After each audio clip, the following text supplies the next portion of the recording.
અહીં આપણે ઇનેન્સિયો રેસેમિક મિશ્રણની અંદરની વાત કરીએ તો રેસેમિક મિશ્રણના અંદર આપણે એવું કહીએ છીએ કે બે ઇનાન્સિયોમર ડેક્સ્ટ્રો અને લીવો હોય, એક આર હોય ને એક એસ હોય, અને બંને સમાન મોલરથી મિશ્રણ પામે તો રેસેમિક મિશ્રણ કહેવામાં આવે છે. પણ આર અને એસ અથવા ડી અને એલનું મિશ્રણ કરતા હોય અને જો ડી વધારે પ્રમાણમાં લઈ લીધો હોય તો રેસેમિક મિશ્રણ બને ખરો, પણ એ રેસેમિક મિશ્રણ એ પ્રકાશ ક્રિયાશીલ બનતો હોય છે. કેમ બને? કારણ કે ડી વધારે પ્રમાણમાં છે અને એલ ઓછા પ્રમાણમાં છે. એટલે જેટલું ઓછું પ્રમાણ હશે, એલઆર હશે, એ એલઆર એટલો એક્સિસમાંથી વાપરી નાખે અને રેસેમિક મિશ્રણ બનાવે, બાકી વધશે એક્સિસ. તો એના કારણે પદાર્થ એ પ્રકાશ ક્રિયાશીલ બનતો હોય છે. તો તેના પરથી આપણે અહીં ઇનાન્સિયો મેરિક એક્સિસ શોધીશું, પર્સન્ટેજ એટલે વધારાનો ઇનાન્સિયોમરના ટકા. વધારાના ઇનાન્સિયોમરના ટકાને કહેવામાં આવે optical purity. Percentage optical purity પણ કહેવામાં આવે છે. કેવી રીતે? તો તેના માટે આપણે અહીંયા ઉદાહરણ દ્વારા સમજવાનો પ્રયત્ન કરીએ કે પર્સન્ટેજ ડી સમઘટક, ડી સમસ્થાનિક, સમઘટક, અને અહીંયા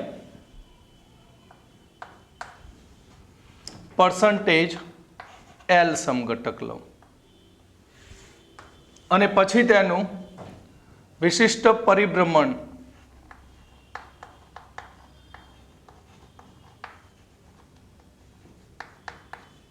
પ્રાયોગિક રીતે નક્કી કરું. પ્રાયોગિક પરિભ્રમણ મૂલ્ય.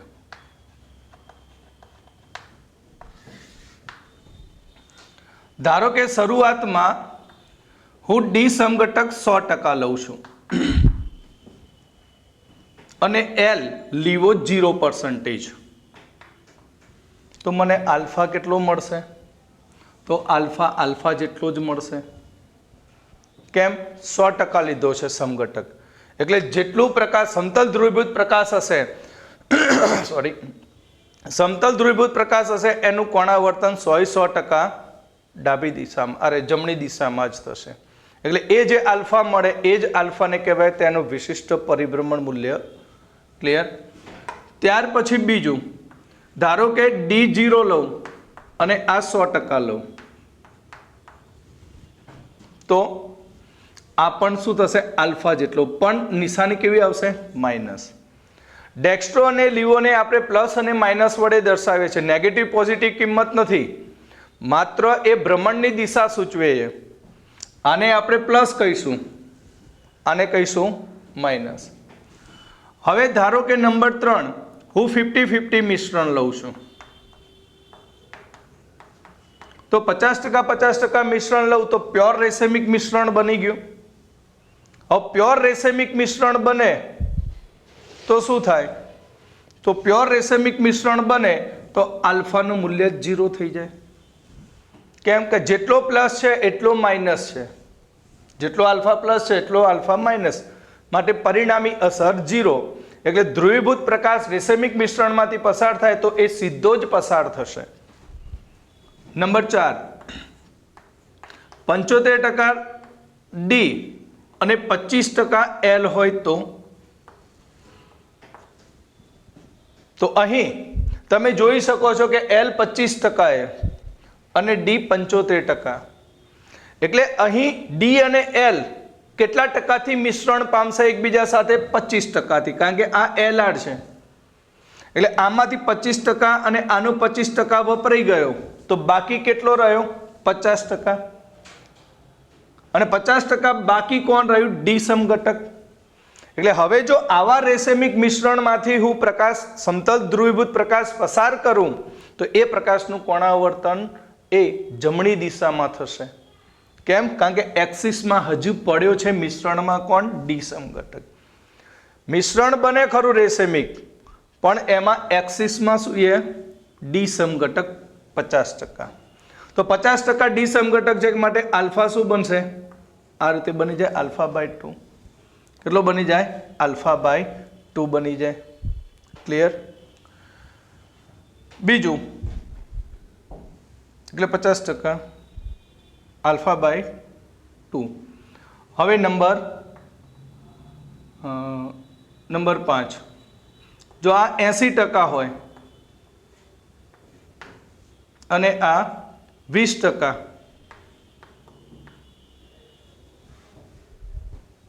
તો આ પણ શું બનશે? રેસેમિક મિશ્રણ 20% વાળું અને 40% ડી કેવું રહેશે? વધારાનો. અને 40% ડી વધારાનો રહ્યો માટે આ રેસેમિક મિશ્રણની અંદર જો આપણે સમતલ ધ્રુવીભૂત પ્રકાશ પસાર કરીએ તો તેનું કોણાવર્તન થાય, અને તેનું કોણાવર્તન કઈ દિશામાં થશે? જમણી દિશામાં થતું હોય છે. કઈ દિશામાં થતું હોય? જમણી દિશામાં. એટલે અહીંયા આપણે આનો પરિભ્રમણ મૂલ્ય લઈએ તો પરિભ્રમણ કેટલું થાય? તો આનું પરિભ્રમણ જોઈએ તો કેટલા ટકા બાકી રહ્યો? તો બાકી રહ્યો કેટલા ટકા? 60%. તો 60% ને લીધે પરિભ્રમણ થાય ભાગ્યા 60% ભાગ્યા 100 ઇન્ટુ આલ્ફા. આ એનો આન્સર થાય. કારણ કે 100% પરિભ્રમણ થતું હોય તો આલ્ફા જેટલું થશે, પણ 60% છે તો 60/100 ગુણ્યા આલ્ફા થશે. ક્લિયર? તો આના પરથી હું એક્સિસ ઇનાન્સિયોમર શોધી શકું પર્સન્ટેજ ઈ. તો પર્સન્ટેજ ઈ શોધવા માટેનું સૂત્ર એ percentage EE is equal to મોડમાં D minus L છેદમાં D plus L into 100 લખી શકું. D એટલે ડેક્સ્ટ્રો, L એટલે લીવો. મોડમાં એટલા માટે મૂક્યો કે ક્યાંક L વધારે આપી દીધો હોય તો આન્સર તમે માઇનસમાં લાવો, પણ મોડમાં મૂકો તો આન્સર માઇનસમાં રહેતો નથી. આન્સર શેમાં થઈ જાય? પ્લસમાં. અથવા આને બીજો શબ્દ પણ વાપરી શકાય, ઓપ્ટિકલ પ્યોરિટી. અથવા આને શું કહી શકાય? Optical purity. એટલે અહીં આ કિંમત તો તમે ચોક્કસ લીધેલી છે ડી અને એલ, માત્ર અહીંયા તફાવત આવ્યો. એટલે આને કહીશું આપણે અવલોકિત, એટલે કે પ્રાયોગિક અવલોકિત વિશિષ્ટ પરિભ્રમણ મૂલ્ય.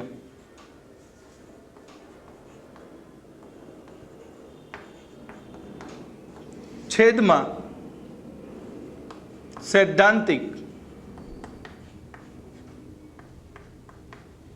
વિશિષ્ટ પરિભ્રમણ ગુણ્યા 100. ક્લિયર? તો આ રીતે આપણે એક્સિસ ઇનાન્સિયોમર શોધી શકીએ. અને એક્સિસ ઇનાન્સિયોમર એ જ કહેવાય પ્રકાશ ક્રિયાશીલ શુદ્ધતા, ઓપ્ટિકલ પ્રકાશીય શુદ્ધતા કહી શકાય છે. તો હવે આને આધારિત આપણે એક એક્ઝામ્પલ જોઈએ. ચલો હવે આપણે એક્ઝામ્પલ જોઈએ. એક રેસેમિક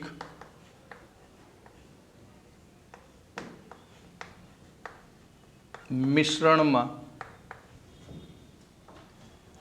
6 ગ્રામ પ્લસ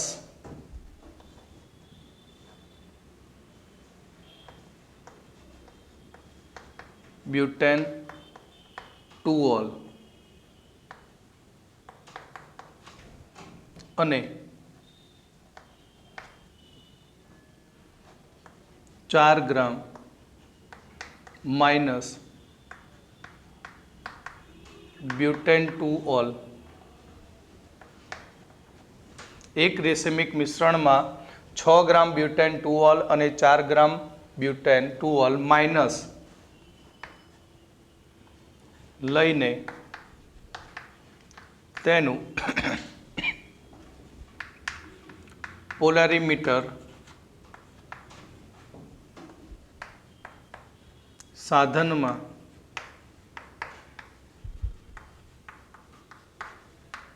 અવલોકન કરવામાં આવે છે.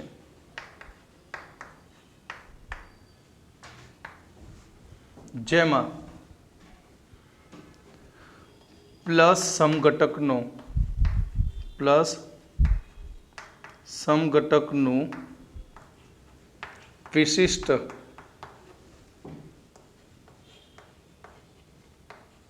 પરિભ્રમણ મૂલ્ય આલ્ફા પ્લસ 13.5 ડિગ્રી. તો નંબર 1 પર્સન્ટેજ ઈ શોધો, એક્સિસ ઇનાન્સ્યુમર, અથવા એને કહેવાય percentage optical purity. Clear? Number 2 મિશ્રણમાં પ્લસ સમઘટકના કુલ ટકા. નંબર 3 મિશ્રણમાં માઇનસ સમઘટકના કુલ ટકા શોધો. અહીં રકમમાં મેં પ્લસ સમઘટકનું વિશિષ્ટ પરિભ્રમણ મૂલ્ય શરૂઆતથી જ લઈ લીધું, કારણ કે બંને પદાર્થ એક જ છે. આનું વજન 6 ગ્રામ, આનું 4 ગ્રામ છે, એટલે ડાયરેક્ટ જ લઈ લીધું, કારણ કે પેલો 6 પ્લસ છે, વધારે છે, 6 પ્લસ શું છે, વધારે છે, એટલે પ્લસ વિશિષ્ટ પરિભ્રમણ મૂલ્ય લઈ લીધું. હવે નંબર 1 આના ઉપરથી એક્સિસ શોધી શકું. એક્સિસ ઇનાન્સ્યુમર કેટલો? તો D minus L upon D plus L into 100 into શું થયો? 100. તો અહીં 6 માઇનસ 4 અપોન 6 પ્લસ 4 ઇન્ટુ 100, તો 2 અપોન 10 ઇન્ટુ 100, તો 20%.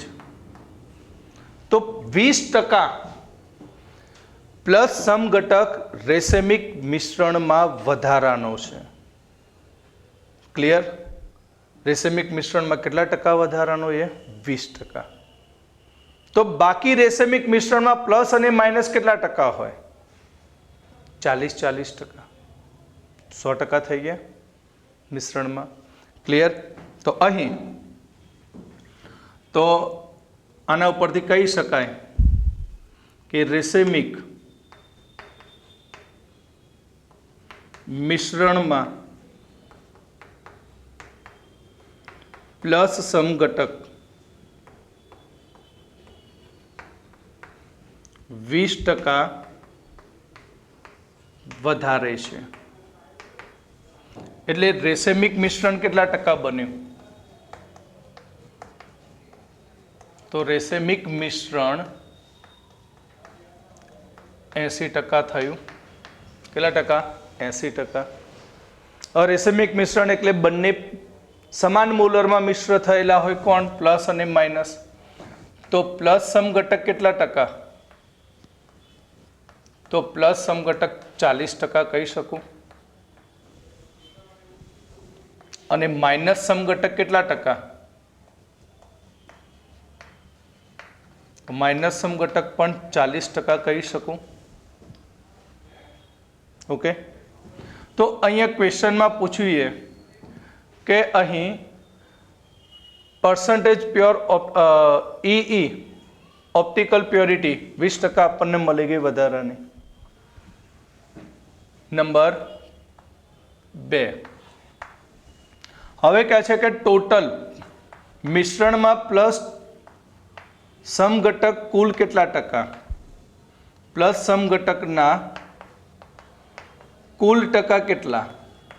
તો બાકી વધ્યો કેટલા ટકા? 20%. રેસેમિકમાં કેટલા ટકા ગયો? 40%. તો મિશ્રણમાં કુલ ટકા કેટલા? પ્લસના 60. તો બાકી વધ્યા કોના ટકા? માઇનસના. તો માઇનસ સમઘટકના કુલ ટકા કેટલા? તો 40%. ઓકે.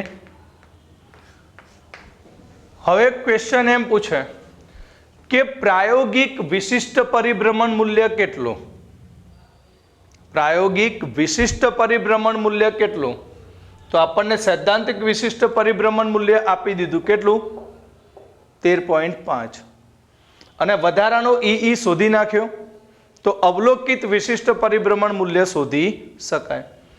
તો અહીં આપણે નંબર 4 અવલોકિત વિશિષ્ટ પરિભ્રમણ મૂલ્ય શોધી નાખીએ.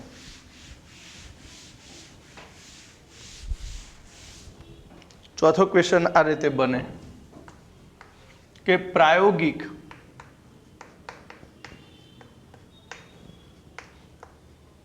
વિશિષ્ટ પરિભ્રમણ મૂલ્ય કેટલું? થીટા કહો કે એ. તો આપણા જોડે સૂત્ર શું હતું?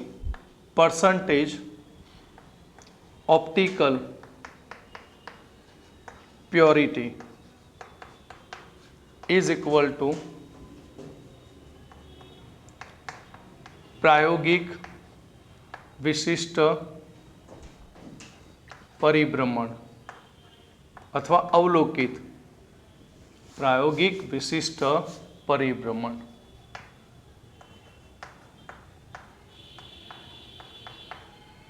છેદમાં સૈદ્ધાંતિક વિશિષ્ટ પરિભ્રમણ ગુણ્યા 100. તો આ જાણીએ છીએ કેટલા ટકા? 20%. તો આ બાકી રહ્યું જેને આપણે કહીએ થીટા પ્રાયોગિક. અને આ કેટલું મળશે આપણને? 13.5 ગુણ્યા 100. માટે પ્રાયોગિક મૂલ્ય કેટલું થીટા? તો 13.5 ગુણ્યા 20 છેદમાં 100. કેટલું પરિભ્રમણ? પ્લસ 2.7%. 2.7 ડિગ્રી. કેમ પ્લસ લખ્યું? કારણ કે એક્સિસમાં પ્લસ સમઘટક છે માટે. ઓકે.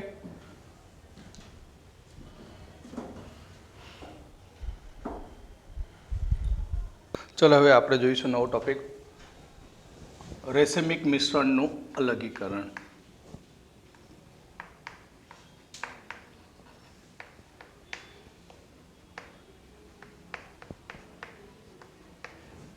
રેસેમિક મિશ્રણનું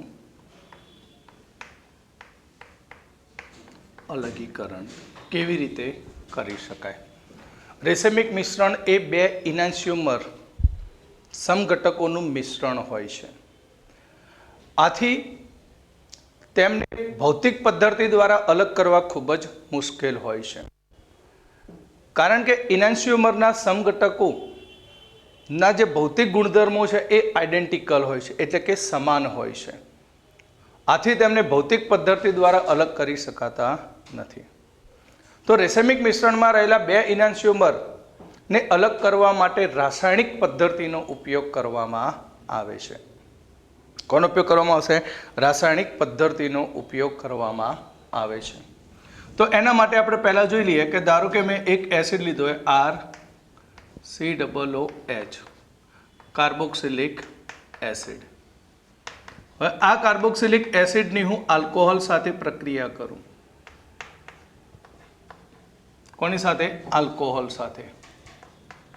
તો કાર્બોક્સિલિક એસિડની આલ્કોહોલ સાથે પ્રક્રિયા કરું તો તેમાંથી શું મળશે? પાણી દૂર થશે અને એસ્ટર મળશે, R-COOR અને એસ્ટર મળે.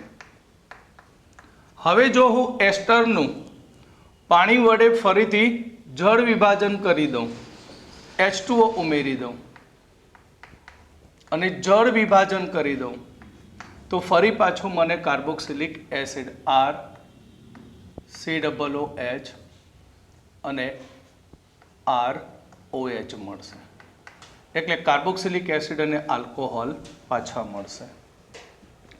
આ ટેકનિકનો ઉપયોગ કરીને, આ પદ્ધતિનો ઉપયોગ કરીને આપણે રેસેમિક મિશ્રણનું અલગીકરણ કરતા શીખીએ. તો અહીં આપણે એક રેસેમિક મિશ્રણ લઈએ CH3 CpH COOH, જે પ્રકાશ ક્રિયાશીલ છે 2-phenyl propanoic acid. 2-phenyl propanoic એસિડની અંદર આપણે આનો વિન્યાસ જોઈએ તો 1 2 3 4, તો સમઘડી દિશામાં માટે આ R પ્લસ રેસેમિક મિશ્રણ છે તો આની સાથે બીજો સમઘટક કયો હશે તો CH3 CH PH COOH. આનું કોન્ફિગરેશન છે S અને આ બનાવ્યું એક રેસેમિક મિશ્રણ. આ શું બન્યું? રેસેમિક મિશ્રણ. હવે આ રેસેમિક મિશ્રણનું મારે અલગીકરણ કરવું છે. તો કોઈ પણ રેસેમિક મિશ્રણનું અલગીકરણ કરવા માટે તેની અંદર એક પ્યોર પ્રકાશ ક્રિયાશીલ સમઘટક ઉમેરી દો. શું ઉમેરી દેવાનો? પ્યોર પ્રકાશ ક્રિયાશીલ સમઘટક ઉમેરી દો. તો હવે આની અંદર એક પ્યોર પ્રકાશ ક્રિયાશીલ સમઘટક એક ઉમેરી દો, આલ્કોહોલ.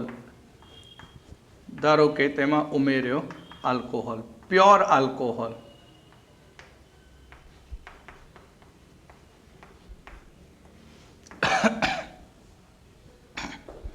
આનું કોન્ફિગરેશન જોઈએ, કયા પ્રકારનો વિન્યાસ તો OH number 1 Me number 2 deuterium number 3. તો આનું કોન્ફિગરેશન થશે R. એટલે કે અહીં આપણે પ્યોર પ્રકાશ ક્રિયાશીલ એક આલ્કોહોલ લીધો છે અને બંનેના આરને અલગ પારખવા માટે આને કહી દઈશ R'. હવે એસિડની આલ્કોહોલ સાથે પ્રક્રિયા થાય તો એસિડની આલ્કોહોલ સાથે પ્રક્રિયા થતાં આપણને અહીં બે મિક્સ એસ્ટરનું શું મળશે? મિશ્રણ મળશે. હવે આની આલ્કોહોલની આ એસિડ સાથે પ્રક્રિયા થાય તો CH3 CH PH COO CH DMe. પ્રક્રિયા થવાથી તેના વિન્યાસ બદલાતા નથી. એટલે અહીંયા મને એસ્ટર મળશે, R' એસ્ટર મળશે. કયો એસ્ટર? R' એસ્ટર. હવે બીજું,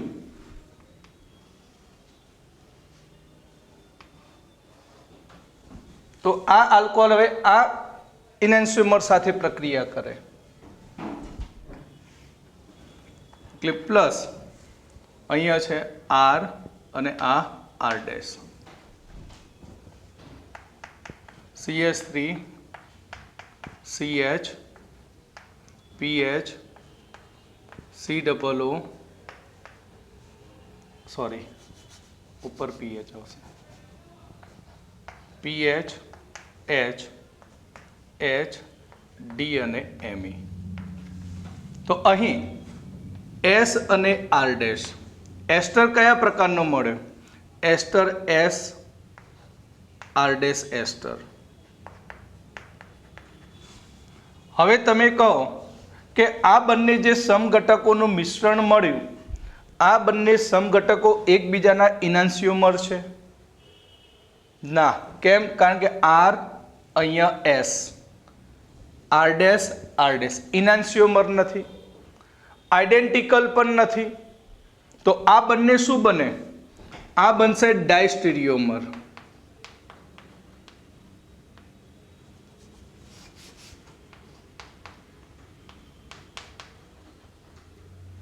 ડાયસ્ટીરિયોમર.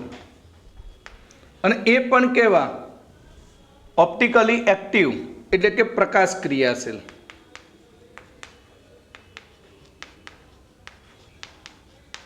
કેવા મળશે? પ્રકાશ ક્રિયાશીલ. હવે આ એસ્ટરના મિશ્રણની અંદર ડાયસ્ટીરિયોમરનું મિશ્રણ બની ગયું. અને તમે જાણો છો કે ડાયસ્ટીરિયોમરના સમઘટકોનું મિશ્રણ હોય તો ડાયસ્ટીરિયોમરના ભૌતિક ગુણધર્મો જુદા જુદા હોય છે. તેમના ગલનબિંદુ, ઉત્કલન બિંદુ, દ્રાવ્યતા અને ઘનતામાં તફાવત જોવા મળે. ડાયસ્ટીરિયોમરનું મિશ્રણ મળે છે અને ડાયસ્ટીરિયોમરના મિશ્રણની અંદર ડાયસ્ટીરિયોમરના ભૌતિક ગુણધર્મો દરેકના જુદા જુદા હોય છે.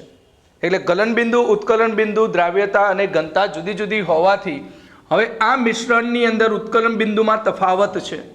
ઉત્કલન બિંદુનો તફાવત હોવાથી આનું શું કરી દેવાનું? વિભાગીય નિસ્યંદન. શું કરી દઈશું? વિભાગીય નિસ્યંદન. તો વિભાગીય નિસ્યંદન કરવાથી આપણને બંને અલગ અલગ મળી જશે. આ રીતે મળશે આપણને CH3 C H PH COO CHD Me. આ R અને આ R ડેશ. એક સમઘટક અલગ પડી ગયો. હવે બીજો સમઘટક અહીંયા CH3 C PH H C double bond O CDH Me. તો આ રીતે આપણને બે સમઘટકો અલગ મળે. હવે અલગ મળેલા સમઘટકોનું શું કરી દેવાનું? એસ્ટરનું જળ વિભાજન કરીએ. તો હવે બંનેનું આપણે જળ વિભાજન કરી દઈએ. આનું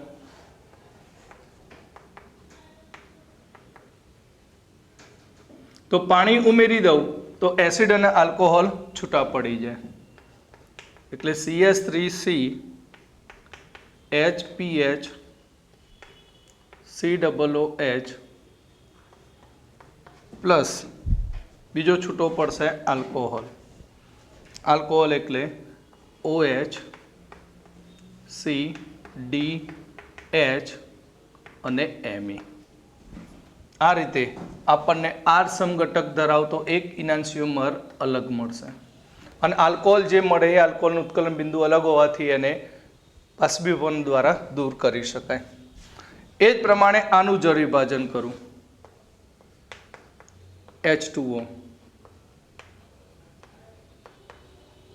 જળ વિભાજન તો CH3C PHH COOH અને કયો configuration? S OH CDH Me. અને આ રીતે આપણને બે અલગ સમઘટકો મળે છે. ક્લિયર? આને કહેવાય રેસેમિક મિશ્રણનું અલગીકરણ, જે રાસાયણિક પદ્ધતિ દ્વારા કરી શકાય છે. પણ આ પદ્ધતિની અંદર ખાસ ધ્યાન રાખવું પડે કે રેસેમિક મિશ્રણના અલગીકરણ માટે એ પ્યોર ઓપ્ટિકલી એક્ટિવ પદાર્થ હોવો જોઈએ. એટલે અહીંયા તમે પ્યોર આલ્કોહોલ વાપરી શકો, પ્યોર એમાઇન પણ વાપરી શકો, પણ ટર્સરી એમાઇન વપરાય નહીં.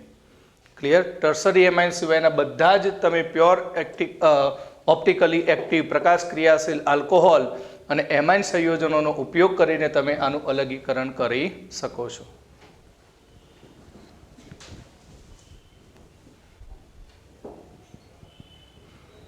આપણે સ્ટીરિયોની અંદર શરૂઆત કરી હતી ત્યારે કહ્યું હતું કે તૃતીયક એમાઇન એ પ્રકાશ ક્રિયાશીલ નથી. તો કેમ નથી તે આજે આપણે સોલ્વ કરી દઈએ. તૃતીયક એમાઇન તો તૃતીયક એમાઇન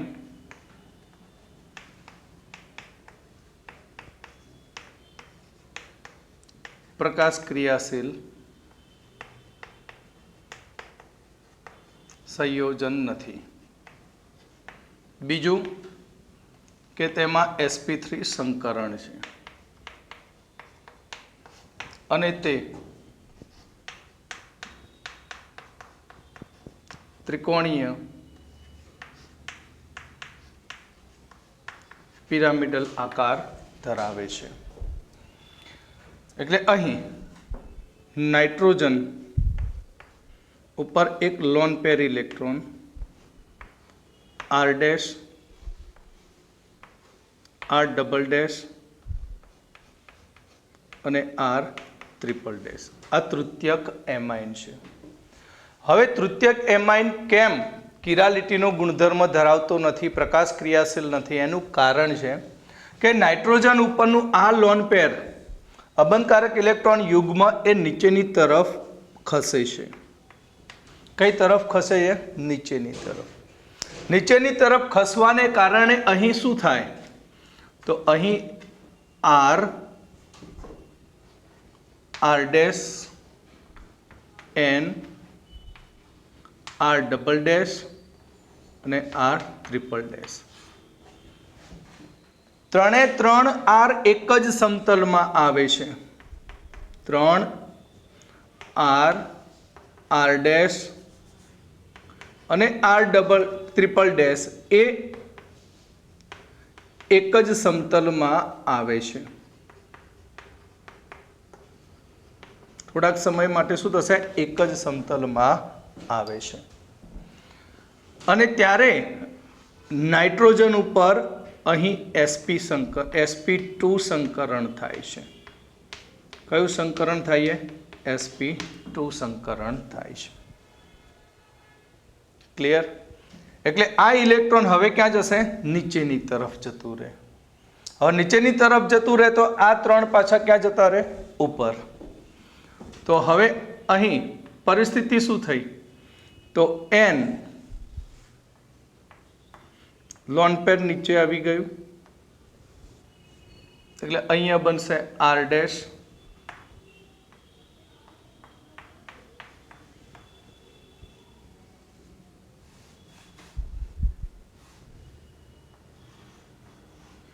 આર ડબલ ડેશ અને આ બનશે આર ટ્રિપલ ડેશ.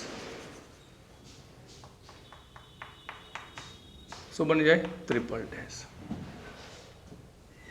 આ ઘટના અબંધકારક ઇલેક્ટ્રોન યુગ્મને ઉપર નીચે થવાની ઘટના એ ખૂબ જ ઝડપથી થતી હોય છે. ઉપર નીચે થાય, જેને કહેવાય ફ્લિપિંગ કહેવામાં આવે. શું કહેવાય આને? ફ્લિપિંગ. આ જે ઘટના થઈ તેને કહેવામાં આવશે ફ્લિપિંગ. ફ્લિપિંગ થવાને કારણે અહીંયા આપણને એમાઇનના પ્લસ અને આરનું સપ્રમાણ મિશ્રણ મળે છે. ધારો કે આને હું આ રીતે ગણું તો આ પ્લસ બને અને આ કયો બની જાય? માઇનસ. માટે અહીં પ્લસ અને માઇનસનું સપ્રમાણ મિશ્રણ બને. અને સપ્રમાણ મિશ્રણ બને એટલે એને કહેવાય કયું મિશ્રણ? રેસેમિક મિશ્રણ બની જાય. અને આ રેસેમિક મિશ્રણ બનવાને કારણે તૃતીયક એમાઇન એ પ્રકાશ અક્રિયાશીલ બનતો હોય છે. ક્લિયર? એટલે કે આપણે અહીં જોઈએ કે n લોન પેર, તો અહીં આ ત્રણ ઇથાઇલ ગ્રુપ ઉપર પણ જાય અને નીચે પણ આવે, એટલે આની અંદર ફ્લિપિંગ થાય. અને ફ્લિપિંગ થવાને કારણે તે ઇલેક્ટ્રોન યુગ્મનું સહેલાઈથી દાન આપી શકતો નથી. માટે આ ઓછા બેઝિક હોય છે. પરંતુ જો આ રીતે રચના હોય,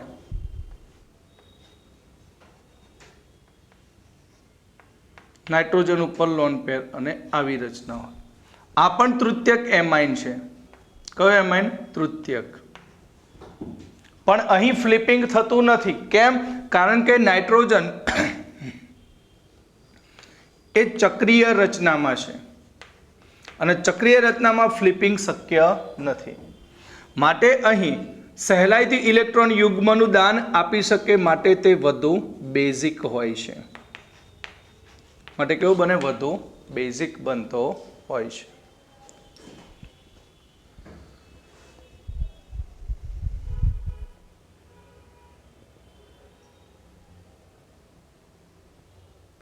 ચલો હવે આપણે અલ્ટરનેટિંગ એક્સિસ ઓફ સિમેટ્રી જોઈએ. તો આના માટે આપણે ઉદાહરણ લઈશું ટ્રાન્સ 1,3 ડાયક્લોરોસાયક્લોબ્યુટેન. તો અહીંયા સાયક્લોબ્યુટેન લઉં છું અને આ સાયક્લોબ્યુટેન એ બોર્ડની બહારની તરફ નીકળે છે આ રીતે. તો એની ઉપર Cl ગ્રુપ ક્યાં હશે? બોર્ડ ઉપર હશે. ClH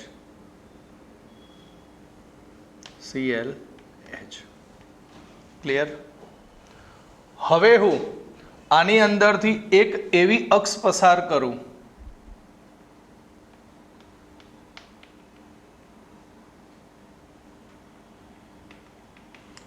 અને આ અક્ષ ઉપર હું આનું 180 ડિગ્રીએ શું કરું? ભ્રમણ કરું. અહીંયાથી હું આને રોટેશન આપી દઉં તો 180 ડિગ્રીએ ભ્રમણ કરીએ તો 180 ડિગ્રીએ ભ્રમણ કરવાથી એનો શેપ આ રીતે બની જશે.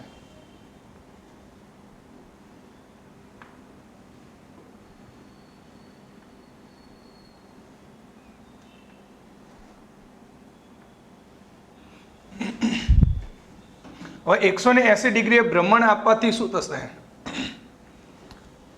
આ Cl હતો એ અહીંયા આવી જશે એટલે આ રીતે બની જાય HCl બની જશે. ક્લિયર. અને આ Cl એ અહીંયા આવી જશે કારણ કે 180 ડિગ્રીએ ભ્રમણ આપું છું. તો આ H અને આ Cl. ઓકે. હવે હું જો આ અક્ષને લંબ રૂપે અહીંયા મિરર મૂકી દઉં. શું મૂકી દઉં? અરીસો. તો અરીસો મૂકો તો આનું જે પ્રતિબિંબ મળશે એ પ્રતિબિંબ એ આનું પ્રતિબિંબ લઈએ તો આનું પ્રતિબિંબ મને આ રીતે મળશે.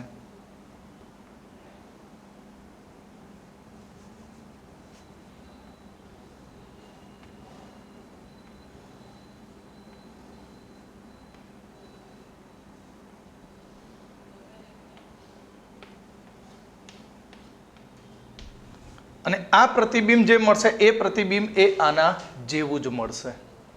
એટલે આનું પ્રતિબિંબ લઉં તો શું થાય? તો Cl ઉપર છે એ ક્યાં જતો રહેશે? નીચે. અને અહીંયા Cl નીચે છે તે ક્યાં જશે? ઉપર. એટલે એવું કહેવા માંગુ છે કે જો અણુનું હું 360/n ના ખૂણે ભ્રમણ આપું અને ભ્રમણ આપવાથી જે ઇમેજ મળે એનું અક્ષને લંબ રૂપે અરીસા વડે પ્રતિબિંબ લઉં તો એ પ્રતિબિંબ એ મૂળ સમઘટકના જેવું મળતું હોય તો આને axis alternating axis of symmetry કહેવામાં આવે છે, જેને AOS કહે છે. AOS કહેવામાં આવે છે. ક્લિયર. એટલે આ એક્સિસ કેટલાનું ભ્રમણ આપ્યું? તો 180 નું. કેટલી વાર ભ્રમણ આપીએ? તો ફરી પાછો આવે 2 વખત. પણ 2 વખત નથી આપતા એનું શું લઈ લઈએ આપણે? પ્રતિબિંબ. માટે આને S2 કહેવામાં આવે છે. શું કહેવામાં આવશે? S2. એટલે કે જો અણુનું અક્ષ પર 360/n વડે ભ્રમણ આપવામાં આવે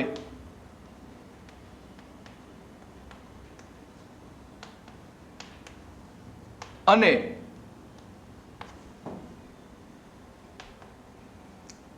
તેનું અક્ષને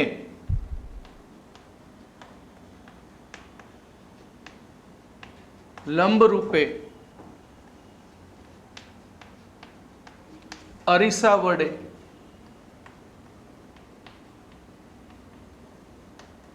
પ્રતિબિંબ મેળવવામાં આવે અને તે પ્રતિબિંબ મૂળ અણુના જેવું હોય તો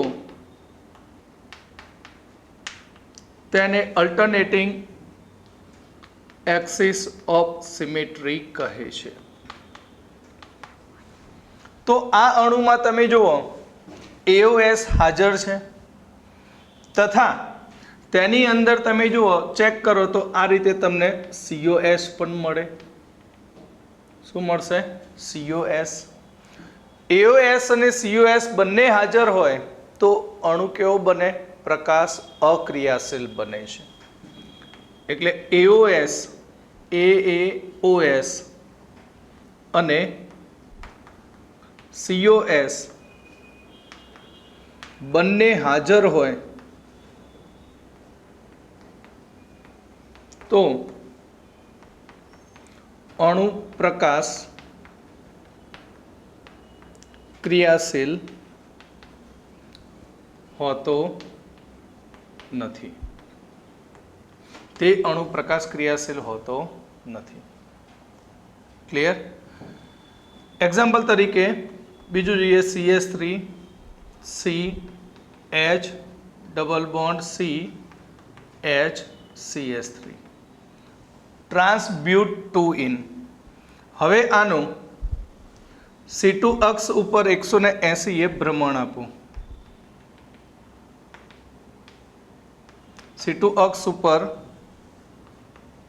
180 ડિગ્રીએ ભ્રમણ આપીએ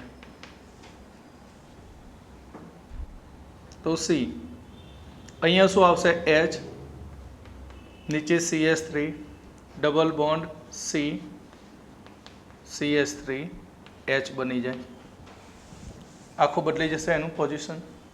હવે હું આ અક્ષને લંબ રૂપે અરીસો મૂકી દઉં અહીંયા અને હવે આનું પ્રતિબિંબ લઉં તો C ડબલ બોન્ડ C, તો ઉપર H નીચે CS3 અને આ H। ટ્રાન્સબ્યુટ ટુ ઇન જેમાં COS પણ હોય અને અહીંયા શું મળી આપણને? AAOS પણ મળી। માટે આ અણુ એ પ્રકાશ અક્રિયાશીલ બનતો હોય છે અથવા તો પ્રકાશ ક્રિયાશીલ હોતો નથી।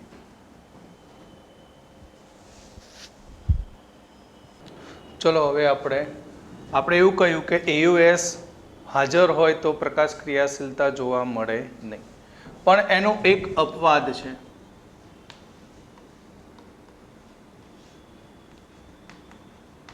AAOS હાજર હોય છતાં અણુ પ્રકાશ ક્રિયાશીલ બને। અણુ કેવો બની જાય? પ્રકાશ ક્રિયાશીલ। તો અહીંયા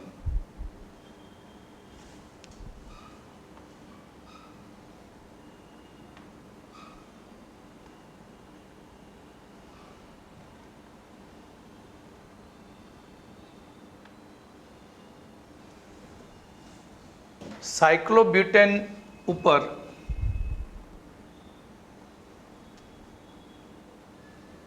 અહીંયા હું એક પ્રકાશ ક્રિયાશીલ ઘટક મૂકી દઉં R R S અને આ S। ઓકે, જ્યાં R અને S એ વિન્યાસ છે અને ત્યાં HCETME છે। શું એ? HCETME। એટલે જો હું આ ઘટક અહીંયા મૂકીને એના R અને S બતાવું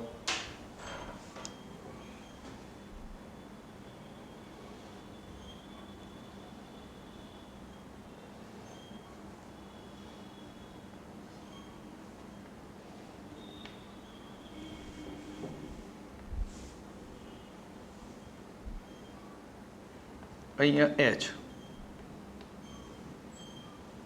અહીંયા C ME ETH,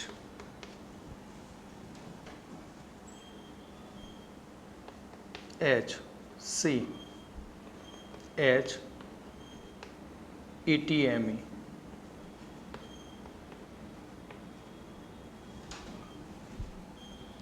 હવે અહીંયા હું એસ વિન્યાસ સ્વરૂપે લખું છું. અહીંયા ના મૂકો તો એ ચાલશે, કોઈ પણ ગ્રુપ હોઈ શકે. અહીંયા મૂકી દઈશ સી MEETH.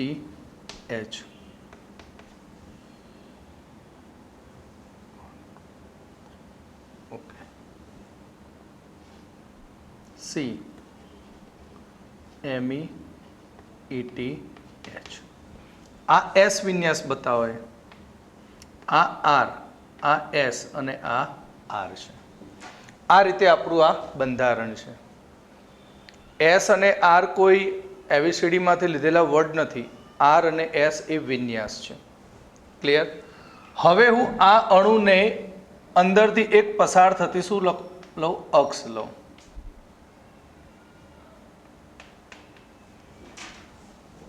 કેટલા ગ્રુપ જોડાયેલા? 4.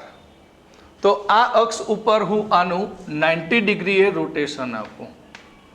90 ડિગ્રીએ શું આપીશ? ભ્રમણ.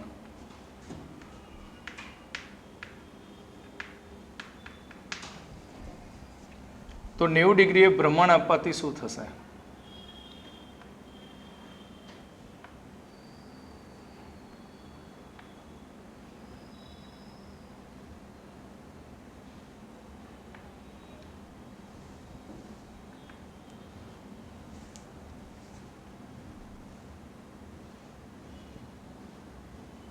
તો 90 ડિગ્રીએ ભ્રમણ આપીશ તો આર અહીંયા આવી જશે, એસ અહીંયા જશે, આર અહીંયા આવશે, એસ અહીંયા આવશે.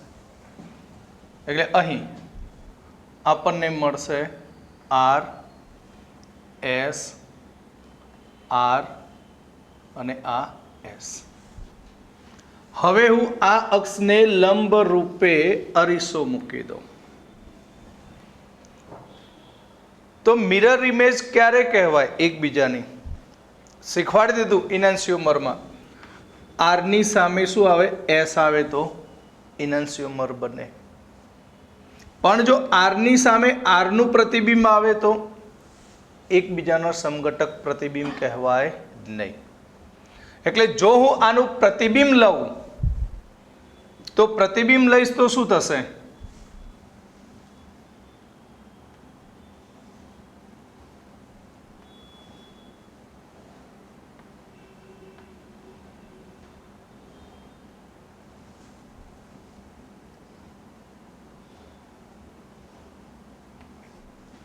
તો આનું પ્રતિબિંબ લઉં તો શું થાય? એસનું પ્રતિબિંબ શું હોય? આર હોય. તો જ એકબીજાના ઇનાન્સ્યુમર બને. એટલે અહીંયા શું મળશે? એસનું પ્રતિબિંબ અહીંયા આર. ક્લિયર? આરનું પ્રતિબિંબ શું મળશે? અહીંયા એસ. આરનું પ્રતિબિંબ એસ અને એસનું પ્રતિબિંબ આર. તો તમે જુઓ કે આ ઇમેજ અને આ સમઘટક બંને કેવાય? સરખા છે. માટે આને કઈ અક્ષ કહેવાય? AAOS અક્ષ કહી શકાય. અને કેટલા ડિગ્રીએ રોટેશન છે? 90. એટલે 360/90. આન્સર કેટલો આવશે? 4. તો આ અક્ષને કહેવાય S4 અક્ષ કહેવાય. શું કહેવાય આને? S4 કહેવામાં આવે છે. ક્લિયર? એટલે કે અહીં COS નથી પણ AAOS હાજર હોવા છતાં પણ આપણને પ્રકાશ ક્રિયાશીલતાનો ગુણધર્મ જોવા મળે. એટલે કે આવી રચનાની અંદર RRSS પ્રકારના કોઈ પ્રકાશ ક્રિયાશીલ સમઘટક જોડાયેલા હોય અને 90 ડિગ્રી રોટેશન આપીને ઇમેજ મેળવવામાં આવે તો આપણને એ પ્રકાશ ક્રિયાશીલ સમઘટક જ મળતો હોય છે. ક્લિયર?